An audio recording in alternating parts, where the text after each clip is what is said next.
வணக்கம். அரசாங்கத்தின் செயற்திட்டத்தின் கீழ் தேசிய வீடமைப்பு அதிகார சபையினால் வீட்டுத் திட்டங்கள் அமைக்கப்பட்டு வருகின்றன. இதன் அடிப்படையில் மட்டக்களப்பு மாவட்டத்தின் வீட்டுத் திட்டத்திற்காக 355 மில்லியன் ரூபாய் நிதி ஒதுக்கீடு செய்யப்பட்டு வருவதாக பாராளுமன்ற உறுப்பினர் கந்தசாமி பிரபு தெரிவித்தார். இந்நிலையில் மட்டக்களப்பு மாவட்டத்தின் மண்முனை தென்னறிவில் பெற்று பிரதேசத்திலிருந்து 40 பயனாளிகளுக்கு வீடுகளை அமைப்பதற்கான முதற்கட்ட கொடுப்பனவு 1,50,000 ரூபாய் வீதம் வழங்கப்பட்டுள்ளதாகவும் 2026 ஆண்டு வரவு செலவு திட்டத்தின் கீழ் மட்டக்களப்பு மாவட்டத்தில் 355 மில்லியன் ரூபாய் நிதி ஒதுக்கீடு செய்யப்பட்டு அவற்றில் 6 வீட்டு தொகுதிகள் உள்வாங்கப்பட்டு 115 மில்லியன் ரூபாய் நிதி ஒதுக்கீடு செய்யப்பட்டுள்ளதாக பாராளுமன்ற உறுப்பினர் கந்தசாமி பிரபு இதன்போது குறிப்பிட்டுள்ளார். இந்த பொருளாதார நெருக்கடி நிலைமைக்கு பின்னர் இந்த நாட்டிலே வாழ்வை முன்னெடுத்துக் கொண்டு செல்வதே மிகவும் சிரமமான நிலைமை இருக்கின்றது. அவை இதனை அறிந்து கொண்ட நாங்கள் பொருளாதார நெருக்கடியிலிருந்து அந்த மக்களை மீட்க வேண்டும், அதனோடு உங்களது கனவு இல்லத்தை நனவாக்குவதற்கான அந்த வீட்டு வசதியை ஏற்படுத்துவதற்காக மீண்டும் நிதிகளை வழங்குவதற்கான ஏற்பாடுகளை செய்திருந்தோம்.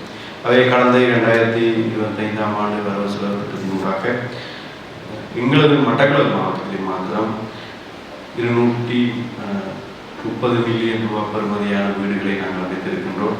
கிட்டத்தட்ட 300 வீடுகள் மட்டக்களப்பு மாவட்டத்தில் நாங்கள் உருவாக்கி தந்திருக்கோம்.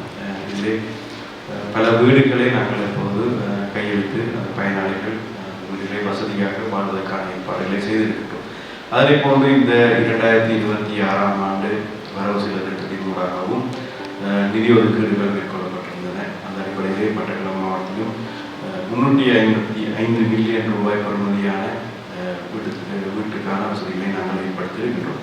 அதில் நான் சொன்ன போன்று 6 வீட்டு தொகுதிகள் மீண்டும் உருவாக்குவதற்காக 115 மில்லியன் ரூபாய்களை நாங்கள் ஒதுக்கியிருக்கிறோம். கிட்டத்தட்ட 136 வீடுகள் இதிலே உருவாக்கப்பட காத்திருக்கின்றது.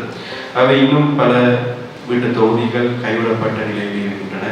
அதனையும் மீண்டும் பயனாளிகள் கைவிடுவதற்காகவும் அவர்களுக்கான நிதிகளை விடுவிப்பதற்கான முயற்சிகளை அரசாங்கம் முன்னெடுத்துக் கொண்டு வருகின்றோம். மட்டக்களப்பு மாவட்டத்திலே நான் இன்னும் பல வீட்டு தொகுதிகள் நிச்சயமாக இருந்து கொண்டிருக்கின்றது.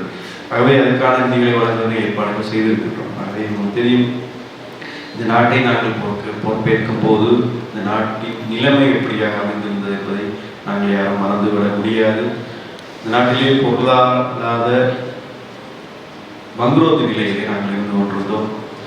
அனைத்து பொருட்களின் விலைகளும் வெகுவாக அதிகரித்துக் கொண்டிருந்த காலப்பகுதி, எரிபொருளுக்கான தட்டுப்பாடுகள் இருந்த காலப்பகுதியிலே தான் நாங்கள் இந்த நாட்டை பொறுப்பேற்றிருந்தோம்.